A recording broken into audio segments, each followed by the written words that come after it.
Hello friends, स्वागत है आपका इन्वेस्टिंग ज्ञान यूट्यूब चैनल में।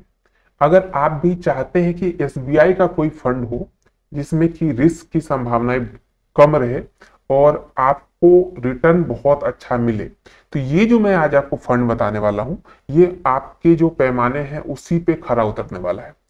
इसमें रिस्क की संभावनाएं थोड़ी कम हो जाती है और इसमें रिटर्न आपको अच्छा मिल सकता है। हमने टारगेट लिया है 1 करोड़ का। आपको बताएंगे कितने सालों में ये 1 करोड़ रुपए आपको रिटर्न के तौर पे दे सकता है और कितना आपको इसमें एसआईपी करवाना होगा जो आपको ये 1 करोड़ रुपए मिल सकते हैं। तो चलिए वीडियो की शुरुआत करते हैं, बताते हैं पूरी डिटेल कौन सा फंड है, क्या क्या चीजें हैं, क्या प्लस पॉइंट है, क्या माइनस पॉइंट है, सब कुछ। तो वीडियो की शुरुआत करने से पहले एक रिक्वेस्ट की, अगर आपने अभी तक हमारे चैनल को सब्सक्राइब नहीं किया तो सब्सक्राइब तो कर लीजिए, साथ साथ बेल आइकन भी दबा दीजिए जिससे कि आगे आने वाली सभी वीडियो की जानकारी आपको मिल जाए। चलिए, ये जो एसबीआई का फंड है, एसआईपी फंड, म्यूचुअल फंड, ये है SBI Nifty index direct plan group. आपको निफ्टी नाम सुनने के बाद आपको लगा कि हाँ, ये फंड थोड़ा ट्रस्ट वैल्यू वाली फंड है। क्यों? क्योंकि निफ्टी जो 50 होता है उसमें 50 वैसी कंपनियां होती है जो बहुत अच्छी मार्केट में पकड़ वाली जो कंपनियां होती है वही निफ्टी 50 में अपना स्थान बनाती है, टॉप के 50 कंपनी। और उन्हीं 50 कंपनियों में ये फंड इन्वेस्ट करता है। यानी अगर आप इसमें इन्वेस्ट करते हैं तो आपके पैसे इन्हीं 50 जो टॉप के जो 50 कंपनी है उसमें आपके पैसे लगने वाले हैं। तो एक ट्रस्ट फैक्टर यहाँ पे बन जाता है। अब चलिए इसकी बात करें रिटर्न की, तो रिटर्न इसने ऑल टाइम में दिया है 11.74% का, और लास्ट के 5 सालों में 11.64% का, लास्ट के 3 सालों में 13.91%, लास्ट के 1 सालों में 3.61, और लास्ट के 6 महीनों में माइनस में गया है, -0.26%। ठीक है, ये हो गई। अब यहाँ पे देख रहे होंगे आप, ना यहाँ पे 20% है, ना 25% है, ना 15% है, मात्र 11-12% के आसपास ये चल रहा है। इसका रीजन क्या है? क्योंकि ये जो कंपनी है ये लार्ज कैप कंपनी है, टॉप 50 कंपनियां जो है जो निफ्टी में रजिस्टर्ड होती है उनमें ये इन्वेस्ट करता है। तो उन कंपनियों का जो रिटर्न होता है, जो ग्रोथ होता है, वो एक स्लो प्रोसेस में चलता है और हमेशा एक मतलब उतार चढ़ाव देखने को नहीं मिलता, एक बहुत ही स्टैंडर्ड वैल्यू मेंटेन करके रखता है।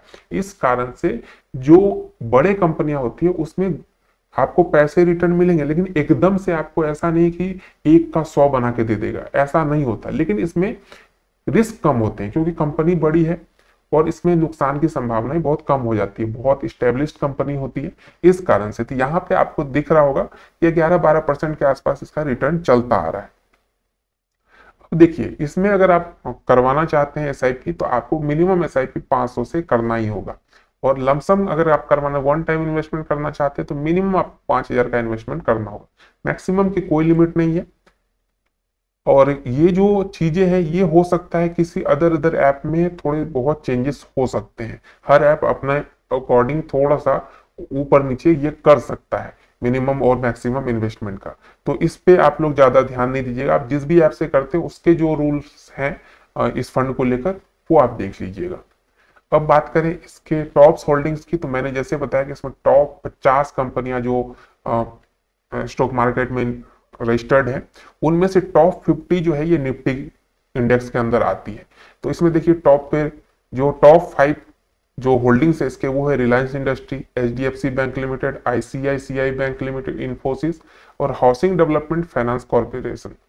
आप समझ सकते हैं, यानी कि ये भी एचडीएफसी लिमिटेड ही है। ठीक है, तो ये जो कंपनी का नाम आपने सुना ये टॉप की कंपनियां होती है जो स्टॉक मार्केट में रजिस्टर्ड है।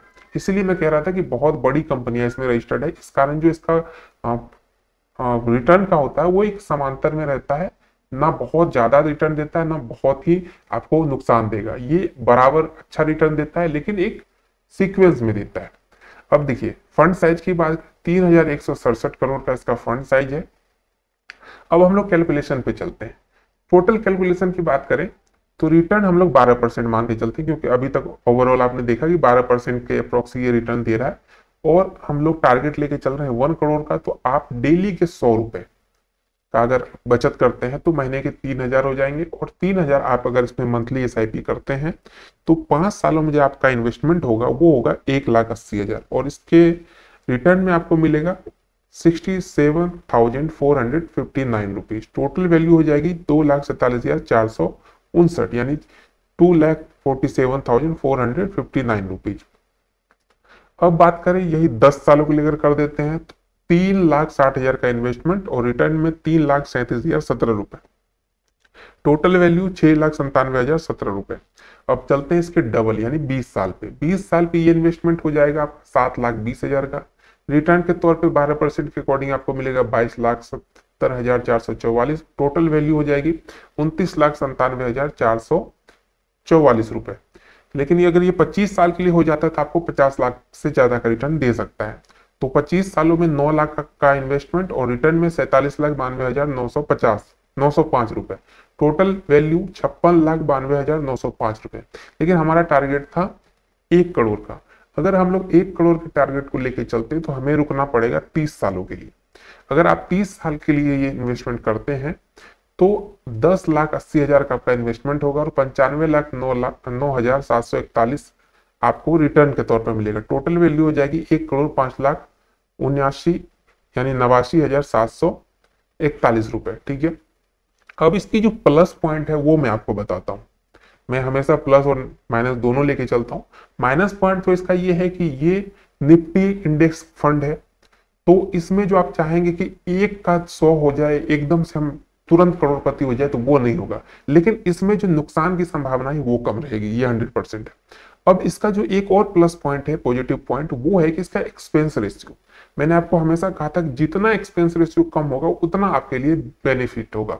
तो इसका जो एक्सपेंस रेशियो है वो 0.18% है। मोस्टली जितने भी होते हैं 0.50, 0.6, 0.7, 1% के अकॉर्डिंग अप्रोक्स में होते हैं, लेकिन इसका देखिए बहुत ही कम है, 0.18%। ये सबसे पॉजिटिव पॉइंट इस फंड का मुझे लगा।